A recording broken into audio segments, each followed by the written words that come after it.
ठाकुर अमर रहे, भीमराव अम्बेडकर अमर रहे, भीमराव अम्बेडकर अमर रहे, महात्मा फूले अमर रहे, महात्मा फूले अमर रहे, सावित्रीबाई माता फूले अमर रहे।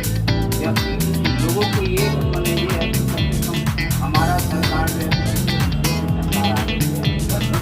पर मैं आपसे कहना चाहूँगा कि लोग सरकार के द्वारा बनाए गए हमने एक जगह से धोखा खाई थी, अगर ये लालू जी से धोखा खाई थी, हमारे आरक्षण का उन्होंने विरोध किया था, इसीलिए हम लोगों ने नीतीश जी के साथ गए, उन्होंने आरक्षण लागू किया। लेकिन बाद के दिनों में वो धीरे धीरे नीतीश जी डर गए कि ये अति पिछड़ा वर्ग को हम सहायता कर रहे हैं, कल वो बड़ा वर्ग है, वो संपन्न अशिक्षित हो जाएगा, कल हमको सत्ता से निकाल देगा, इससे हो जाएगा। इसीलिए कमजोर करने के साजिश से मजबूत जाति को झुका दिया, हम लोग कमजोर करने की नीयत से। ये लोग बहुत बड़ी जनसंख्या है, ये लोग हो जाएगा, सदा संपन्न हो जाएगा, तो राजनीति में हमको चाहे हमारे समाज को आने नहीं देगा। इस डर से कमजोर करने के लिए ये सरकार हमारी नहीं है, लेकिन अब हम आह्वान करते हैं कि अगली सरकार अपनी अति पिछड़ों की बनेगी, दलितों के सहयोग से, दलितों के सहयोग से इस पर अति पिछड़ा स्वयं सरकार बनाएगी। लोग चेत जाए, हमारा हक अधिकार देते, जनसंख्या का अनुपात में प्रतिनिधित्व देते, नहीं तो हम लोग खुद अपनी सरकार बनाएंगे, और हम बनाएंगे तो सबके साथ रहकर, उनके साथ में। आपके पक्ष में जो है ये सुप्रीम कोर्ट जा रहे हैं, बिहार सरकार जा रही है, आप कर रहे हैं कि हम लोग अब हम सुप्रीम कोर्ट की मांग नहीं करते हैं। अब हम सबसे पहले जरूरी है कि पहले यहाँ डाटा, क्योंकि हमारा सबसे बड़ा चीज है तेली तमोली दांगी, जो चुनाव होगा भी तो आधा शादी को ही लेगा। 3 मेयर का अति पिछड़ा का पोस्ट था, जिसमें 4 जो अति पिछड़े तेली ले लिया, 3 तो लगे किया हम लोगों का, एक जनरल का भी ले, तो हमको फायदा क्या होगा? हमको जस का तस नहीं चाहिए। अब हमको सुधार करके, 6 महीना लेट हो कोई बात नहीं है, हमको सुधार करके चाहिए, जो डाटा फिर से बने, रियल अति पिछड़ा है वो अति पिछड़ा का हो, मानक तय हो, और तब उसके बाद चुनाव हो, तय हो जाए कौन अति पिछड़ा है कौन नहीं है। वो मान दिए हैं, तो कहते हैं पार्टी के बल पर आए हैं, अब कहीं बोलेंगे तो हमको कल हटा देंगे तो हम कहाँ जाएंगे विजय जी, ये कहते हैं लोग। तो इसीलिए जिस दिन आप लोग बनाइए मजबूत होना, तब आएंगे खाने के लिए। हम लोग अब उनको नहीं, नया जनरेशन को आप नेतृत्व देंगे, नया जनरेशन आए और संभाले। मेरा नाम विजय कुमार चौधरी है, मैं अध्यक्ष हूँ राष्ट्रीय संघर्ष मोर्चा। मैडम, आप जो है पिछड़ा आरक्षण रद्द करने के खिलाफ आप क्या करना चाहेंगे? आपने मुझे इस योग के समझा कि कम से कम आपने अति पिछड़ा के संदर्भ में मुझे कुछ बातें रखने का मौका दिया। सबसे बड़ी बात है कि अभी जो नगर निकाय का चुनाव हो रहा था, आपको ध्यान होगा उस चुनाव में महिलाओं की प्रतिभागी मिली थी, अति पिछड़ा महिला, लेकिन कहीं ना कहीं अति पिछड़ा महिलाओं की भागीदारी को कम करने की जब भी उनका मीटिंग और आंदोलन होता है, उसमें कहीं ना कहीं हम ही ज़्यादा भीड़ लगाते हैं, लेकिन हमारी ही हक मानी गई। एक महिला प्रतिभागी को अगर आप सत्ता से और मुख्य धारा से निकालने का काम करेंगे, तो आप कैसे सोच लेते हैं कि वो प्रतिभागी आपके साथ आगे आएगी?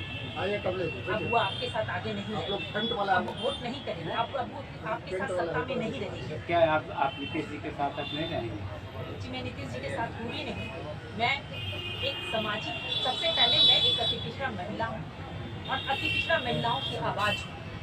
जब हमारी सबसे ज़्यादा भागीदारी है, 49% की मैं वोटर भागीदारी है, तो उस आधार पर हमारा जो भी, आप तेली जाति के लोग आ रहे हैं, डांगी जाति के लोग आ रहे हैं, आपका तमोली जाति के लोग आ रहे हैं, आप कितने देखिए आरक्षण निकलने वाले है, तो इन जातियों को पिछड़ा वर्ग रखने की कोई जरूरत नहीं है। जातियाँ तो ऑलरेडी काफी सामाजिक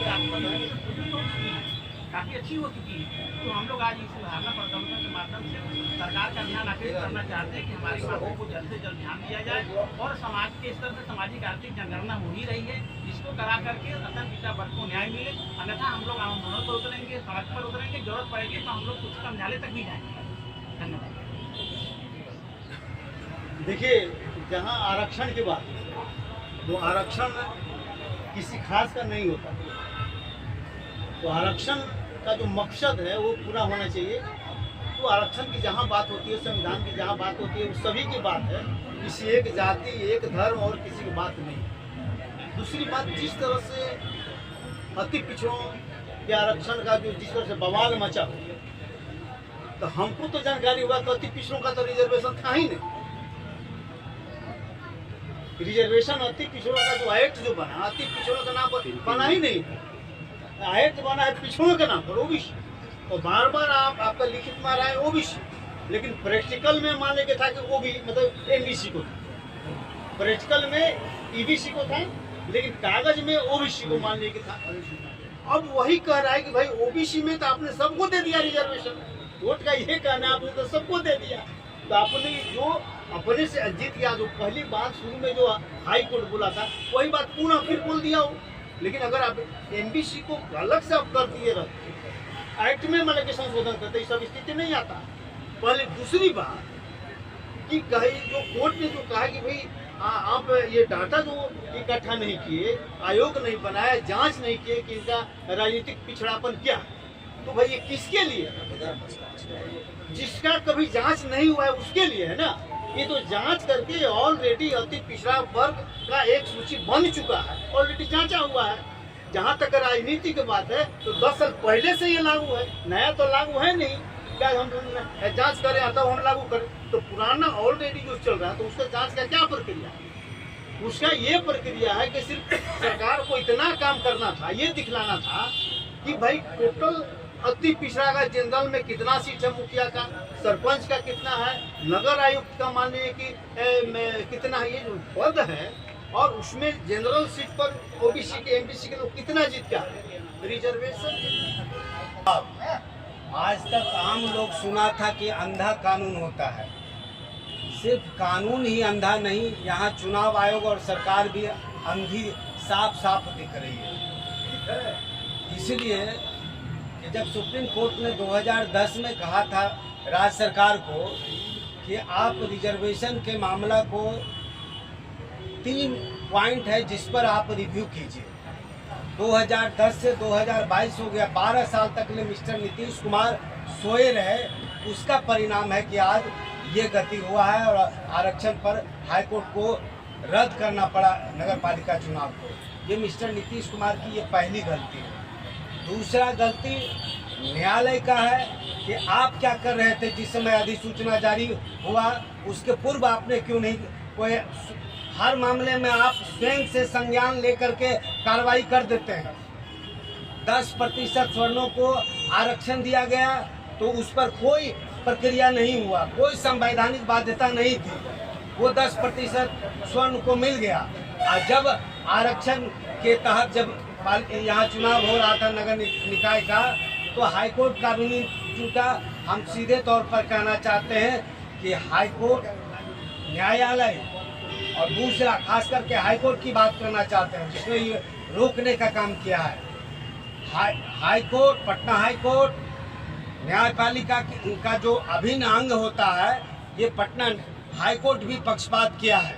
आप कॉलेजियम सिस्टम से बहाल होकर के जज बनते हैं, वहाँ क्यों नहीं मेरिट के आधार पर सभी जाति का बच्चा जो परीक्षा पास करेगा वही जज बनेगा?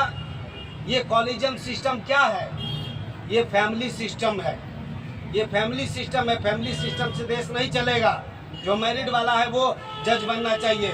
कॉलेजियम सिस्टम साथ हम डिप्टी मेयर का आपकी पत्नी चुनाव लड़ रही, क्या लगता है कि आपको जो स्थगित कर दिया गया, इस पर आपको क्या कहना? ये पटना नगर निगम का चुनाव जो है शॉर्ट में बोल के ये बहुत बड़ी दुर्भाग्य है। मैं चाहूँगा कि supreme court, Patna high court और चुनाव आयोग और राज्य सरकार को सद्बुद्धि दे कि जिस तरह से हम लोग का आरक्षण लागू था, उसी आधार पे फिर से कोई डेट निकाल करके चुनाव को पुनः संपन्न कराया जाए, यही हमारी मांग है। और अति पिछड़ा आज हम लोग पटना के बुद्धा पार्क के बाहर गोलबंद हुए हैं और हमारी मांग यही है कि फिर से चुनाव पुनः कराया जाए। परिचय दीजिए। मेरा नाम दिलीप कुमार निषाद है, बिहार निषाद संघ प्रदेश महासचिव। हो गया ना सर? 1 दिवसीय गर्दनीबाग में धरना देने जा रहा हूँ। मैं आप तमाम दलितों से और तमाम अति पिछड़ा के लोगों से आग्रह करता हूँ कि अधिक से अधिक लोग अपने अभी तत्काल में आवाज उठाएं। दूसरा दिसंबर में हम लोग यात्रा शुरू करेंगे प्रत्येक प्रखंड में दलित अति पिछड़ा और दलितों को मिल करके एक रथ यात्रा निकालेंगे पूरे बिहार राज्य में, और पूरे बिहार राज्य में अति पिछड़ा और दलित एकता के साथ इस एकदम सरकार को हिला देना है। यही मेरी अंतिम कामना है कि आप लोग सभी 21 नवंबर को संविधान दिवस के अवसर पर गैरगलीबाग में आइए, वहाँ एक दिवसीय धरना पर संविधान की कैसे रक्षा करना है और दलित एकता, दलित और अति पिछड़ा की एकता कैसे हो, इस पर दोनों कार्यक्रम हम लोग मजबूती से करेंगे। इनकलाब जिंदाबाद। मेरा नाम वाल्मीकि प्रसाद हुआ, मैं आरक्षण बचाओ संविधान बचाओ मोर्चा का प्रधान महासचिव हूँ बिहार। आइए धरना प्रदर्शन राजधानी दर्द को घुमाइए तो चारों तरफ साइन करवाइए, साइन करवाने वाला है, सबसे साइन करवाइए। और अति पिछड़ा समाज में कार्यकर्ता आज विजय बाबू का आह्वान, हमारे राष्ट्रीय अध्यक्ष के आह्वान पर, क्योंकि नवमी के दिन जब पूरा अति पिछड़ा है हमारे समाज के लोग पर्व में लीन थे, दुर्गा पूजा में लीन थे, और उस दिन कोर्ट को, हाई कोर्ट को क्या इतनी जल्दबाजी थी कि छुट्टी के दिन भी वो भी रात में खोल के इस आदेश को लागू कराया गया, जब दूसरे दिन पेपर बंद, टीवी में कोई न्यूज नहीं, कोई ज़्यादा। मैं बिहार विश्वविद्यालय में असिस्टेंट प्रोफेसर हूँ और प्रजापति समन्वय समिति में त्रिभुज उपमंडल कमेटी का अध्यक्ष हूँ। आज का यह जो बैठक राष्ट्रीय अति पिछड़ा संघर्ष मोर्चा के अध्यक्ष प्लीज सब चैनल को सब्सक्राइब और शेयर करें, हर शहर की खबर अब तक पहुंच सके। किस तरह से नवमी के दिन कोर्ट खुलवा करके हमारे अति पिछड़ा समाज के का जो हक और अधिकार था वह छीन लिया गया। हम लोग जिस तरह से हमारी जनसंख्या के बारे में आप सब लोग जानते होंगे कि हम लोग पूरे समाज में लगभग 40 से 42% की जनसंख्या हमारी है, लेकिन हमारा जो प्रतिनिधित्व है वह प्रतिनिधित्व आप चाहे विधान परिषद में चले जाइए, विधानसभा में चले जाइए, सभी जगह 10% से ज़्यादा नहीं है, 10 से 12% है। मिला जुला करके हमें पंचायती राज में या नगर निकाय चुनाव में हमें 20% मिला था। 20% भी वह हमारे लिए पर्याप्त नहीं था। 16 ही आता है, 16 ही उसमें जो 20% था तो उसमें हम वो भी हमारे लिए पर्याप्त नहीं था। हमारा डिमांड था कि हमें हमारे जनसंख्या आप शामिल हैं, आप क्या कहना चाहेंगे? हमारा कहना ये है कि अति पिछड़ा ये मौलिक अधिकार को छीनने का काम कोर्ट और सरकार ने किया, जिसके खिलाफ अति पिछड़ा वर्ग लड़ाई लड़ने के लिए रोड पर आई है। और इसमें सिर्फ अति पिछड़ा में हिंदू भी नहीं है, इसमें संपूर्ण जो मुस्लिम पिछड़ी जाति है उस लड़ाई में भी भागीदारी पूरी तरीके से साथ है, क्योंकि कोर्ट ने अति पिछड़ा के साथ धोखा देने का काम किया, सरकार ने धोखा देने का काम किया है। जब सुप्रीम कोर्ट ने ट्रिपल बेंच बनाने का आदेश बिहार सरकार को दिया तो बिहार सरकार ने उसकी अनदेखी करते हुए और पिछड़े वर्ग को ठगने का काम किया, लॉलीपॉप दिखाने का काम किया है, और एक तरफ मामला न्यायालय में डाल करके अपना पिन छोड़ाने का काम उन्होंने किया है। ये सरकार, नीतीश कुमार की सरकार और बीजेपी के लोग, आरएसएस के लोग एक चट्टे बट्टे के लोग हैं, दिखाने के लिए कुछ और है और खाने के लिए कुछ और है। अभी बीजेपी के तो लोग नहीं है, इसके सरकार में नहीं है, फिर भी आप इनके बीजेपी के सरकार में लोग नहीं हैं, लेकिन नीतीश कुमार ने बीजेपी के लोगों को न्यायालय में कराती पिछड़ा का हक मानने का काम किया। ये सिक्के का दो पहलू है। जो न्यायालय में गए कोर्ट में, वो बीजेपी के पीछे से नीतीश कुमार ने भेज दिया कि अति पिछड़ा का हक मारना है, मैं पीछे से हूँ, तुम आगे बढ़ जाओ। मेरा नाम हुआ तनवीर आलम, मैं सोशल वर्कर, सामाजिक कार्यकर्ता, पासवानदा मुस्लिम महासचिव। चलिए, अब ये समाज पिछड़ा समाज के लिए आप इस पर क्या कहेंगे? देखिए, धरना जो पर लोग जो बैठे हुए हैं, इसका मुख्य कारण है कि अभी हाल में जो बिहार में नगर निकाय का जो चुनाव होने जा रहा था, उसमें जो अति पिछड़ों का जो आरक्षण था उसके कोर्ट के द्वारा समाप्त कर दिया गया। मैं यह कहना चाहता हूँ उसमें सिर्फ कोर्ट ही दोषी नहीं है, यह सरकार भी दोषी है, इसलिए कि सरकार ने अपने पक्ष को सही ढंग से नहीं रखा, सही समय पर नहीं रखा, और सभी पार्टियां अति पिछड़ों का यहाँ पर उपयोग करती है। वो कोई एक पार्टी का हम नहीं बता रहे हैं, सभी पार्टियाँ उपयोग करती है और उसको चूँकि जनसंख्या ज़्यादा है और वोट के लिहाज से उसका उपयोग करके इनको फिर उनको गंदे नाले में फेंक देती है। इसलिए कि यहाँ अति पिछड़ों का जो नेतृत्व है उस रूप से मुखर नहीं है, ये जातियाँ उस रूप से आंदोलन उस रूप से संघर्ष करने के लिए भी तैयार नहीं है।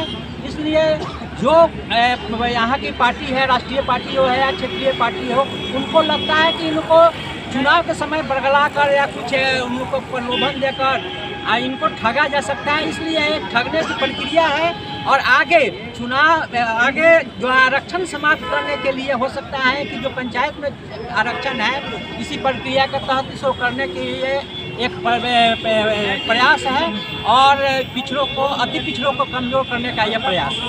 मेरा नाम मनीलाल है। बहुत विषम परिस्थिति है देश का और जो समाज है कहा गया है। उसके बाद मनीलाल जी से दुनिया समाज से सुनिए तो अति पिछड़ा सही अति पिछड़ा। हाँ, सबसे पहले जो हकमारी जो हुआ है ये RSS का साजिश।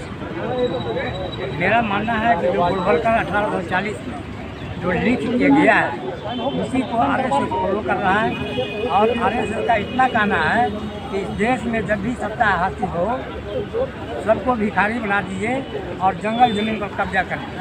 वही काम मोदी सरकार कर रहा है। हम लोग को सबको भिखारी बना देगा और राज वक़्त करते रहेगा। हमारे समाज में एकता की कमी है, विभिन्न जाति हैं, एक नहीं हो पा रहा है। अब एक मिनट थोड़ा सा आपको ध्यान दिलाते हैं। कोयली या कुंडी लव का समीकरण बना लिया, यादव और मुस्लिम उसका समीकरण बना लिया। अब देखिए कि ब्राह्मण और भूमिहार तो ये 3 जात अपना राज कर रहा है। बाकी जो अति पिछड़ा और दलित जो है इसको कब समझ में आएगा, हमको समझ में नहीं आ रहा है। हम लोग यही बड़ी प्रयास करते हैं कि अगर ये तीनों एक हो जाए, दलित है, पसमानदा है, अति पिछड़ा है, अगर एक हो जाता है तो